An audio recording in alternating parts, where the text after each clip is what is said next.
طول عمر يسلو بلدنا إن الإنسان المدني هو الذي يتنمر على الإنسان القروي، لكن لأن لابد من يوم معلوم تترد فيه المظالم كما أكد الفنان علي الحجار، فدلوقتي أنا اللي بيتم التنمر عليا هنا من أهل القرية اللي أنا بحاول أتعلم فيها علشان المدنية. كل ده عشان اتصدمت السماد الطبيعي طبيعي إزاي. كل الناس بتسأل الإنسان المدني عمل إيه في القرية وخرب الطبيعة إزاي، لكن حد بقى بيسأل الإنسان المدني عامل إيه؟ الإنسان المدني أنا مش عارفة دلوقتي بقى أبسط مهارات الحياة اليومية أنا مش عارف يعملها. النار لما بتطلع من الطاسه بتاعتي بروح حط عليها ميه وكانت هتولع في البيت، بس الحمد لله ربنا ستر. جيت هنا اتعلم ما خدش غير التنمر، وبعدين لقيت ناس غريبه جدا، يعني ناس جايه من اخر الدنيا عشان مشروع تخدير صحراء الاردن. ايه تخدير صحراء الاردن؟ فروحت اسال المؤسس بقى، ده كان راجل استرالي انجليزي بيعمل الحوار ده من زمان. ان شاء الله جميع انواع الورد والزرع والفواكه في قلب صحراء الاردن، في اوطى بقعه على وجه الارض، وادي البحر الميت. So Geoff, you were a permaculture designer, teacher and consultant, and you've been doing that since before I was born, a long time before. Can you tell me at which point in your life did you come to this realization that I will not do anything that people normally do, and instead I will do permaculture for the rest of my life? Yeah, it was a distinct point. I started getting involved in permaculture in 1980. I took my design certificate course with Bill Mollison in 1983, and I naively thought that permaculture would be international policy by 1990. So I'd become a consultant, I'd learned how to consult, and at 1990 it was an international policy. In fact, the world had got worse and worse, but it got better and better at the same time. So that's still happening. It's getting worse and worse and better at the same time, kind of polarizing.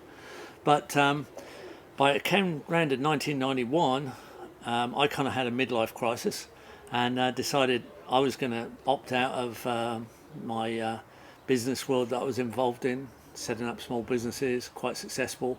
And I just didn't want compromise anymore. It was sort of boring, being scared, wanting the world to be different from how I really wanted to live, but I was compromising with my work.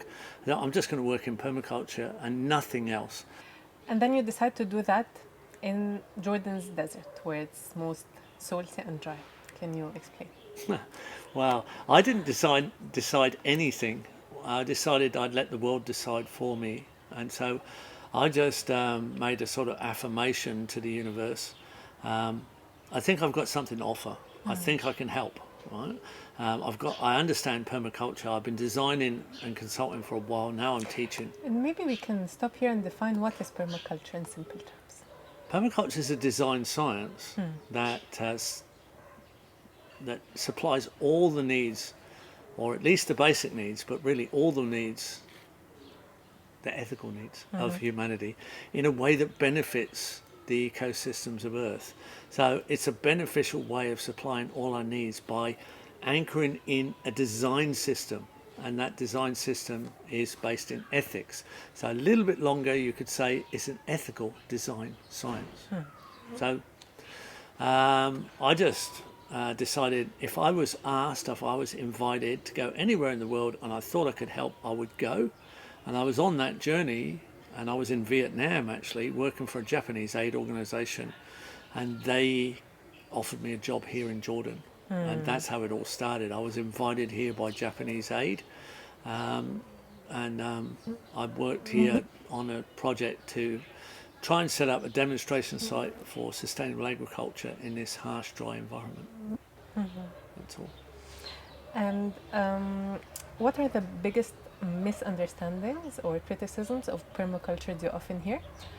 And what of those do you think has a little bit of truth to it? Well, the first one is that it's just organic gardening. People think it's just gardening. It actually designs all sorts of things. It designs your lifestyle, it designs your energy consumption, the efficiency of your house to heat itself, cool itself, catch its own water. And it designs your toilets, right? So they become systems that don't damage the environment with their waste. It designs every need we have, right? So it's way more than gardening. If anything, it's a revolution disguised as gardening, as the founder said. But the other criticism is it can't be scaled up, and that's true. It can't be scaled up in the way that it's one massive system of nothing but diversity at a huge distance from where the product is consumed. It needs to have an energy audit efficiency, so the energy in to the energy out needs to be in the positive, and then it's sustainable. A sustainable system produces more energy than it consumes in product. The calorific value of the product is higher than the inputs, otherwise it won't be sustainable. So a lot of our major production systems, the way humanity provides its needs, is way out of scale. Massive systems at great distances from where the consumption takes place. So if you reposition it and rescale it around populations and throughout populations and at a distance only for forestry, forest production and rangeland, then it's quite different. Then it can scale up. But it has to scale up in an appropriate set of patterns. And it's very much a patterning system. It's very much about how patterns work. And there's cooperation between elements instead of competition. You often say that we can solve most of the world's problems in a garden. What problems do you exactly mean when you say that? Well, all of them actually, not just most of them. When it's actually the reverse of scaling. When you come down to a miniature system, you come down to a small system, you see the efficiency of small space. The production per square meter is much higher in a small system. So people are surprised at what can be produced in a small area and how much diversity can be included in a small area if it's patterned relatively to small space, and how achievable it is. So you see all the answers in a micro form to our major problems, and it becomes then the teacher. The system you're developing with this type of approach starts to teach you what's required on the larger scale. For those watching us who may be in an office now or watching from, in the middle of a busy city, Cairo, back home, what is the first step you would advise to take in that direction? The first small step they can do as we speak? Well, initially start to make an analysis of what you consume and what your life is responsible for. And look at the quality of your consumption. What is the quality of your water supply? What is the quality of your food supply? What's the efficiency of your housing? An abundance of clean air. Cairo wouldn't be a good example of that one, right? No. So clean air, an abundance. Clean water, an abundance. Clean food in abundance. Warmth, friendship, community, and efficient housing that kind of doesn't take a lot of money to heat or cool or maintain. Right? So all of that we can improve, and we can make moves to improve our life that way. Now, if we start to do that, we start to look at how we can support good, healthy food production, better water supply, better air supply.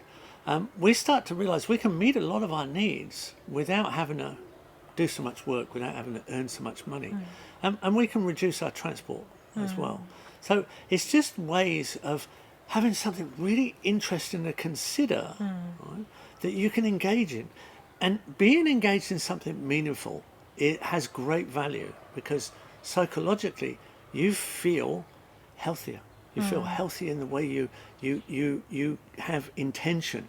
It's all about intention. Having good intention to do the right thing and not giving up on that, because we're clever enough to do it, but we've ended up in this kind of undesigned mess. We only can get out of this by designing our way out. It won't happen by accident. It won't be random. Right? It could be quite catastrophic, but let's not hope so. So we can design our way out of this. We can go back to a clean Cairo, a cleaner Cairo, get into a clean Cairo, and a food-rich, abundant Cairo, a Cairo where even the Nile, right, is in a very healthy, life-rich state. We, by design, facilitate life-abundant systems. It's one of our gauges. I'm starting my rooftop garden when I go back. I'll let you know if it works. Yeah. Thank you, Geoff. Thank you. It's a pleasure. طيب بعد ما شفنا قصة جيف، قلت أشوف الشباب هنا بقى مين كلام على إيه. لقيت. So you left the Czech Republic, your wife, fertile land, to come deal with goat poop and green the desert in Jordan, and to be called a farmer after all. And you told me that in the Czech Republic, like Egypt, you people make fun of farmers. Why? Can you explain yourself? Yeah.